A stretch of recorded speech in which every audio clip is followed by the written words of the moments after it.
하나님 말씀 보겠습니다. 요한복음 16장 8절에서 13절 말씀입니다.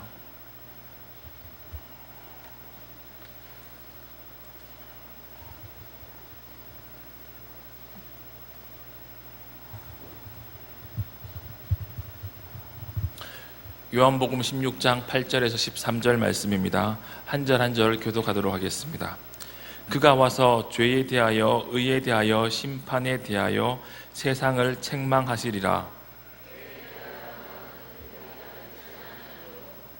의에 대하여라 함은 내가 아버지께로 가니 너희가 다시 나를 보지 못함이요, 내가 아직도 너희에게 이를 것이 많으나 지금은 너희가 감당하지 못하리라. 그러나 진리의 성령이 오시면 그가 너희를 모든 진리 가운데로 인도하시리니 그가 스스로 말하지 않고 오직 들은 것을 말하며 장래의 일을 너희에게 알리시리라. 아멘. 기도하겠습니다. 하나님 아버지, 늘 감사합니다. 부족한 자가 말씀을 들고 섰습니다. 이 말씀 온전히 전할 수 있게 하여 주옵시고, 말씀을 듣는 자나 말씀을 전하는 자가 순종함으로 하나님께 영광 돌릴 수 있도록 주님 도와 주옵소서. 감사드리며 예수님 이름으로 기도합니다. 아멘. 좌우에 계신 분들께 인사하도록 하겠습니다. 잘 되고 있습니다. 기도하면 됩니다. 한 번 더 인사하겠습니다. 더 좋은 일이 일어납니다.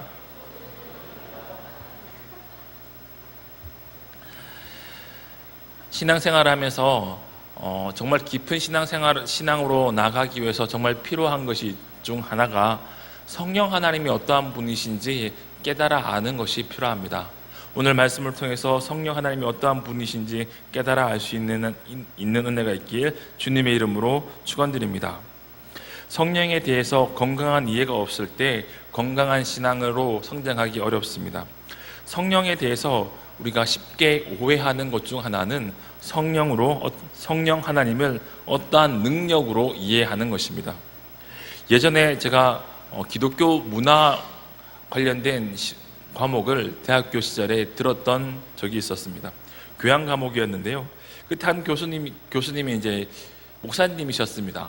이제 역사학자면서도 목사님이셨고, 그리고 대학교에 와서 기독교 문화, 기독교 역사에 대해서 이제 교양 강좌를 열어서 이제 강의를 하시는 분이셨습니다. 그런데 그 스타워즈 영화 다 아시죠? 스타워즈에서 포스가 성령이라고 말하는 사람들도 있다라고 그런 얘기를 어떤 이야기를 하면서 스쳐 지나가는 이야기로 말씀을 하셨던 적이 있습니다. 그런 사람들이 성령을 능력으로 이해하는 것이죠. 어떠한 사람들은 성령에 관한 가르침의 핵심을 능력에 대한 교훈이라고 이해합니다.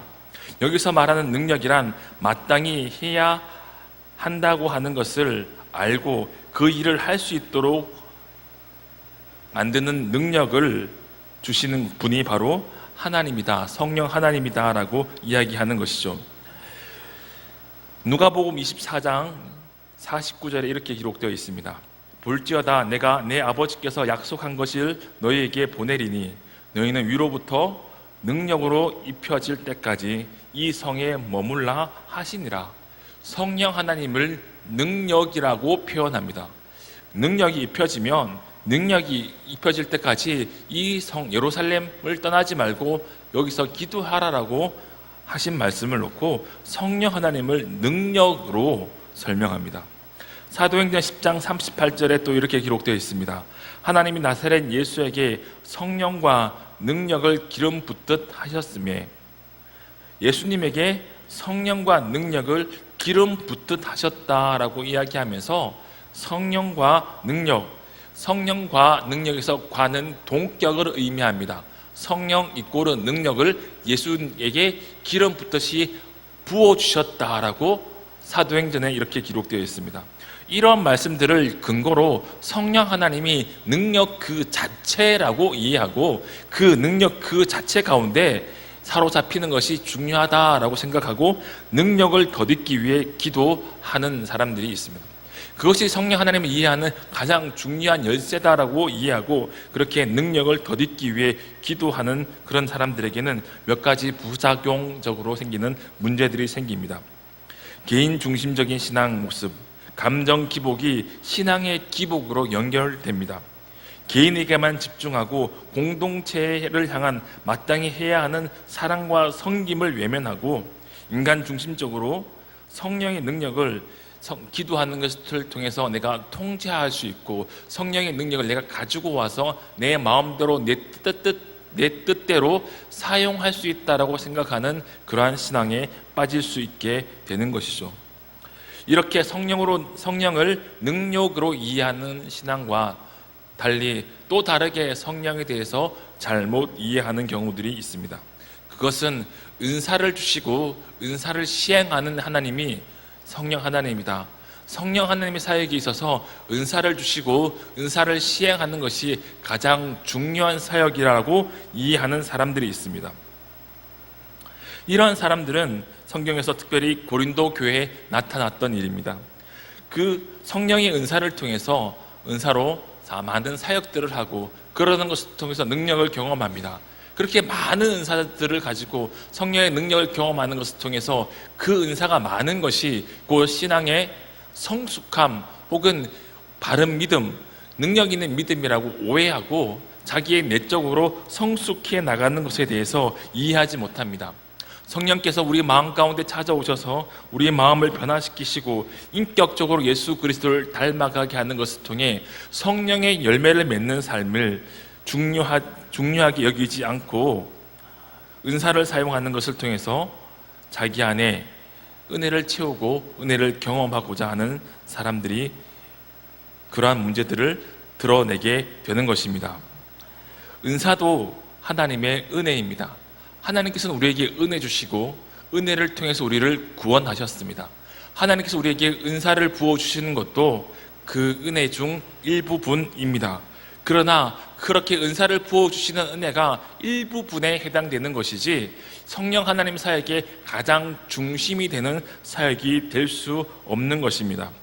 값없이 주시는 선물, 은사도 그렇게 값없이 주는 선물이기에 각 사람의 필요에 따라 주십니다. 그러나 사모하는 자에게 더욱더 주시기도 합니다. 은사는 개인의 유익도 있지만 개인의 유익을 뛰어넘어 공동체의 유익을 위해 부어주시는 것입니다. 그런데 성경에 이런 은사를 사용하는 것이, 은사를 받는 것이 중요하다고 생각하면 그 은사에 집중하게 되고 내게 찾아오시는 하나님의 은혜에 대해서 온전히 알지 못하고 은사를 받고 은사를 누리는데 집중하게 되는 것입니다.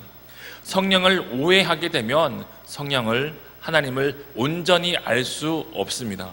성령을 오해하지 않기 위해서 예수님께서 성령을 무엇이라고, 성령 하나님이 어떠한 분이신지 이야기하고 있는 이 말씀을 자세히 살펴보고 이 말씀에 기록된 그 성령 하나님을 내 마음 가운데 모시고 그 성령 하나님의 의지에서 살아갈 수 있는 은혜가 있길 주님의 이름으로 축원드립니다. 성령 하나님은 우리를 진리 가운데로 인도하십니다. 오늘 본문 말씀에 이렇게 기록되어 있습니다. 13절에 그러나 진리의 성령이 오시면 그가 너희를 모든 진리의 가운데로 인도하시리니, 성령을 놓고 진리의 성령이다라고 이야기합니다. 성령은 진리의 영입니다. 성령은 진리의 영이기 때문에 진리로 모든 사람들을 인도하시는 분이십니다. 요한복음 3장에 예수님께서 니고데모에게 이렇게 말씀하십니다.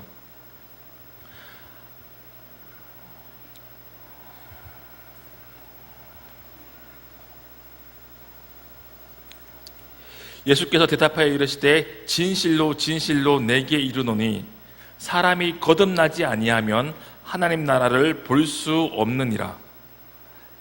진실로 진실로 내게 이르노니 사람이 거듭나지 아니하면 하나님 나라를 볼 수 없느니라. 거듭나야지만 하나님 나라를 볼 수 있습니다. 성령으로 거듭나야지만 하나님 나라를 볼 수 있습니다 라고 이야기하시고 또 5절에 이렇게 이야기하십니다. 진실로 진실로 내게 이르노니 사람이 물과 성령으로 나지 아니하면 하나님의 나라에 들어갈 수 없느니라.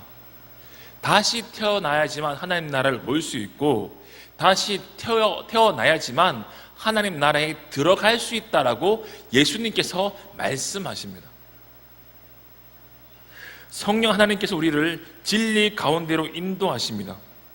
예수님이 참 진리시죠. 요한복음 14장 6절에 이렇게 기록되어 있습니다. 예수께서 이르실 때 내가 곧 길이요 진리요 생명이니, 예수님은 진리이십니다. 성령 하나님께서는 예수 그리스도가 누구이신지 우리의 심령 가운데 말씀해 주시는 분이십니다. 성령 하나님께서 우리 마음 가운데 찾아오셔서 예수 그리스도가 누구인지 말씀해 주시고, 그 예수 그리스도를 통해서 물과 성령으로 거듭나서 하나님의 나라를 보게 하고 하나님 나라에 들어갈 수 있게 우리에게 은혜 주시는 분이십니다. 그래서 성령 하나님은 인격적인 분이십니다. 어떠한 능력이나 어떠한 능력을 부어주신 어떠한 능력의 통로가 아니라, 그 능력 그 자체가 아니라, 은사를 주시고 은사를 사용할 수 있도록 은혜를 부어주시는 그 은혜 그 자체가 아니라, 각 사람에게 찾아가셔서 예수 그리스도가 누구이신지 말씀하시고 예수 그리스도가 유일한 진리이심을 깨달아 알게 하는 것을 통해 하나님의 나라를 보게 만들고 하나님 나라에 들어가게 만드시는 분이 성령 하나님이신 것입니다. 예수님의 메시지는, 예수님의 첫 설교는 회개하라 천국이 가까이 왔느니라, 회개하라 하나님의 나라가 가까이 왔다, 회개해야지만 하나님의 나라에 들어갈 수 있다라고 말씀하셨습니다. 예수님께 십자가에 못 박혀 죽으시고 부활하시고 나서 40일 동안 제자들에게 나타나시고 그들에게 하나님의 나라에 대해서 가르치셨습니다. 예수님의 마지막 메시지도 하나님의 나라였습니다. 하나님의 나라는 십자가에 못 박혀 죽은 그 예수를 깨달아 알고 그 예수가 유일한 구주이심을 깨달아 아는 것을 통해 하나님의 나라를 보고 그 하나님의 나라에 들어갈 수 있는 믿음을 주시는 것이 성령 하나님의 가장 중요한 사역인 것입니다. 하나님 나라를 증거하고 하나님 나라를 전하는 사역이 바로 성령 하나님의 사역인 것입니다. 오늘 13절 말씀에 이렇게 기록되어 있죠. 진리의 성령이 오시면 그가 너희를 모든 진리 가운데로 인도하신다라고. 모든 진리가 무엇입니까? 예수 그리스도가 하나님의 아들이란 사실을 말씀하는 것입니다. 그 모든 진리가 무엇입니까? 예수 그리스도가 유일한 구주이시며 유일한 생명이심을 깨달아 알게 하는 것입니다. 그 모든 진리가 무엇입니까? 하나님 아버지께서, 하나님이 삼위의 하나님이 천한 모든 만물을 만드셨습니다. 나를 만드셨습니다. 그리고 죄가 우리 마음 가운데 들어와 하나님을 반역했지만 예수 그리스도를 내어주시는 것을 통해 하나님 아버지께서 우리에게 그 크신 사랑으로 십자가를 통해서 우리를 하나님 아버지께로 인도하신다는 것이 진리의 성령께서 우리의 심령 가운데서 말씀하시는 진리인 것입니다. 성령 하나님 누구이십니까? 성령 하나님 우리의 마음 가운데 찾아오셔서 우리의 인격 가운데 찾아오셔서 우리의 연약함 그대로 안으시고 우리의 마음 가운데 예수가 누구이신지, 그리스도가 누구이신지 알게 하시는 분인 것입니다. 그 일을 하기 위해서 성령께서 능력을 덧입게 해주십니다. 복음을 전할 수 있도록 능력을 덧입게 해주시고 복음을 전할 수 있도록 은사를 주십니다. 기도의 능력을 덧입어서 깊이 기도하는 것을 통해 성령 하나님의 능력을 경험하고 그 능력으로 예수 그리스도의 십자가의 복음을 담대히 증거하게 하기 위해서 우리에게 능력을 부어주시고 은사를 부어주셔서 하나님께서 원하시는 그 하나님의 나라를 전하는 사역들을 감당하게 하시기 위해 우리에게 찾아오시는 분이 성령 하나님이신 것입니다.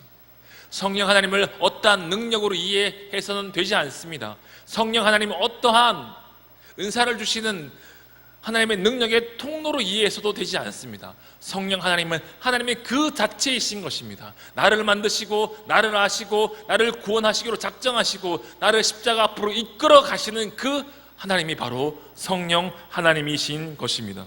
하나님의 나라가 전해지고 하나님의 나라가 확장되기 위해서 내가 예수 그리스도 인격적으로 만나는 그 과정 속에 내가 예수 그리스도를 전한 그 사람에게 예수님께서 찾아가시는 그 과정 속에 반드시 역사하는 일이 있습니다. 그것은 바로 세상을 책망하는 일인 것입니다. 오늘 8절에 이렇게 기록되어 있습니다. 그가 와서, 성령이 와서 죄에 대하여, 의에 대하여, 심판에 대하여 세상을 책망하시리라. 진리의 영이신 성령께서 오셔서 세상을 책망하십니다. 첫 번째, 죄에 대해서 책망합니다. 9절에 대해 이렇게 기록되어 있죠. 죄에 대하여라 함은 그들이 나를 믿지 아니함이요. 죄에 대한 것이 무엇이냐? 예수를 믿지 않는 것입니다. 여러분, 우리가 지을 수 있는 죄 중 가장 큰 죄가 무엇일까요? 거금을 횡령하는 일일까요? 아니면 누군가를 살인하는 일일까요? 그렇지 않습니다. 우리 인간이 지을 수 있는 가장 큰 죄는 예수를 믿지 않는 것입니다. 하나님을 사랑하지 않는 것입니다. 세상에 대해서 책망하는데 죄에 대해서 책망합니다. 죄는 무엇입니까? 예수를 믿지 않는 것입니다. 요한복음 3장 16절에 이렇게 기록되어 있죠. 하나님이 세상을 이처럼 사랑하사 독생자를 주셨으니 이는 그를 믿는 자마다 멸망하지 않고 영생을 얻게 하려 하심이라. 하나님이 그 아들을 세상에 보내신 것은 세상을 심판하려 하심이 아니요 그로 말미암아 세상이 구원을 받게 하려 하심이라. 그를 믿는 자는 심판을 받지 아니할 것이요 믿지 아니하는 자는 하나님의 독생자의 이름을 믿지 아니함으로 벌써 심판을 받은 것이니라. 예수님께서 이 땅에 오신 이유가 무엇입니까? 예수님께서 이 땅에 오신 것은 세상을 구원하기 위해서 오셨습니다. 누구를 심판하고 누구를 구원합니까? 예수님을 나의 믿음의 구주로 고백하는 자들을 구원하십니다. 누구를 심판합니까? 예수님을 나의 믿음의 구주로 고백하지 않는 사람들을 심판하는 것입니다. 얼마나 큰 죄를 지은 사람들을 심판한다라고 성경에 기록되어 있지 않습니다. 심판은 예수를 믿지 않는 자에게 부어지는 하나님의 심판인 것입니다. 예수를 믿는 사람에게 심판하지 아니하십니다. 예수를 믿지 않는 자에게 심판을 하십니다. 왜냐고요? 예수를 믿지 않는 것이 가장 큰 죄이기 때문에 예수를 믿지 않기 때문에 심판한다라고 기록하고 있습니다. 예수를 믿지 않기 때문에 이미 심판을 받았다, 이미 심판 안에 있다, 심판 안에 있다라고 예수님께서 선언하고 있는 것이죠. 두 번째는 의에 대하여 심판합니다. 10절에 의에 대하여라 함은 내가 아버지께로 가니 너희가 다시 나를 보지 못함이요. 예수님께서 아버지께로 갑니다. 언제 아버지께로 갑니까? 십자가에 못 박혀 죽으시고 부활하시고 나서 하나님 아버지께로 갑니다. 십자가에 못 박혀 죽으시고 부활하시고 나서 하나님 아버지께로 갔다가 다시 이 땅에 다시 오시죠. 예수 그리스도께서 하나님 아버지께로 가시고 나면 가시는 것을 통해서 하나님 아버지께로 가는 그 길을 여신 분이 예수라는 사실을 이야기하는 거예요.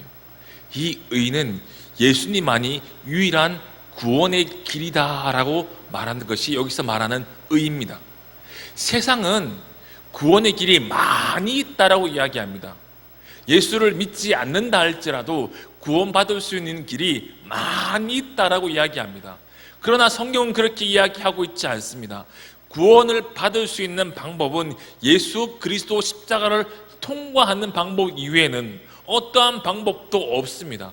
우리에게 주어지는 의는 예수님께서 십자가에 못 박히고 죽으시고 부활하시고 나서 우리에게 부어주시는 의는 그 의를 통해서만 구원을 받을 수 있는 것이죠. 선행을 한다고 구원을 받을 수 있지 않습니다. 윤리적으로 산다고 구원을 받을 수 있지 않습니다. 학식이 있다고 구원을 받을 수 있지 않습니다. 어떠한 방법도 구원을 받을 수 있는 방법이 없습니다.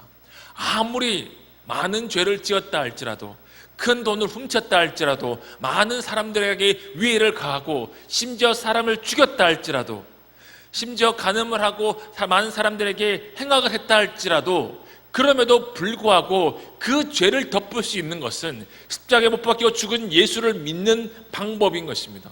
예수께서 그의 심령 가운데 찾아오셔서 예수가 그리스도라는 사실을 깨달아 알게 하시고, 그 예수님께서 유일한 소망임을 깨달아 아는 자에게는 예수님께서 가지고 있는 의가 주어지는 것입니다. 그 의를 통해서 구원을 받을 수 있는 것이죠. 세상은 그 의를 부인합니다. 수많은 구원의 방법이 있다라고 이야기하고, 그 구원의 방법을 선택하라라고 끊임없이 우리에게 이야기하고 있습니다. 그 세상을 성령께서 책망하시는 것이죠. 세 번째는 심판에 대하여라 함은, 이 세상 임금이 심판을 받았음이라. 세 번째 책망하시는 것은, 세상을 책망하시는 것은 세상 임금이, 사단이 심판을 받았다라는 사실을 선언하시고, 그 선언을 통해서 세상을 심판하는 것입니다. 예수님께서 십자가 못 박혀 죽으시는 것을 통해서 사단을 멸하셨습니다. 심판하셨습니다. 지금 완전히 이루어지지 않았지만 예수님께서 다시 오시는 그날, 그 심판은 완성되는 것이죠. 세상 임금이 우리에게 어떠한 권세도 가지고 있지 않습니다. 성령께서 우리에게 오셔서 그 모든 것을 이길 수 있는 능력을 주시는 것입니다. 예수님께서 십자가 못 박혀 죽고 부활하시는 것을 통해서 사단의 권세를 결박하셨습니다. 그리고 그 결박하는 권세를 우리에게 주시는 것을 통해 복음을 담대히 증거할 수 있는 능력을 주시는 분이 바로 성령 하나님인 것입니다. 성령 하나님이 누구이십니까? 우리에게 찾아오시는 분이십니다. 우리에게 찾아오셔서 우리의 마음을 아시고 우리를 위로해 주시고 예수 그리스도를 온전히 믿을 수 있도록 진리 가운데로 인도하시는 분이십니다. 그 성령께서는 우리에게 있는 죄를 지적하십니다. 그 성령께서는 우리가 가지고 있는 다른 소망을 지적하십니다. 그 성령께서는 우리의 마음 가운데 있는 세상 가운데 있는 세상의 권세로 살려고 하는 그 사단의 권세를 지적하시고 책망하십니다. 그리고 나서 그 모든 결박으로부터 자유케 하시고 오직 하나님만 바라보고 믿음으로 나아갈 수 있게 하시는 분이 바로 성령 하나님이신 것입니다. 그 성령 하나님을 내 마음 가운데 찾아오시길 소망하며 그 성령 하나님의 충만함을 사모하며 주님 앞에 나가길 주님의 이름으로 축원드립니다. 기도하겠습니다. 하나님 아버지, 내를 감사합니다. 주님, 우리를 사랑하여 주옵시고 성령 하나님을 통해서 예수가 그리스도임을 깨달아 알 수 있도록 은혜 주심을 감사합니다. 주님만 사랑하게 하여 주옵시고 주님만 높여드리며 성령 충만함으로 주님의 그 십자가를 담대히 증거할 수 있도록 주님 우리에게 은혜 내려 주옵소서. 진리의 성령이 오시면 우리를 진리 가운데로 인도하심을 기억하고 그 진리 가운데 살아갈 수 있도록 주님 우리에게 은혜 내려 주옵소서. 감사드리며 예수님 이름으로 기도합니다. 아멘. 다 함께 찬양하시겠습니다. 사랑하셔서 오셨네.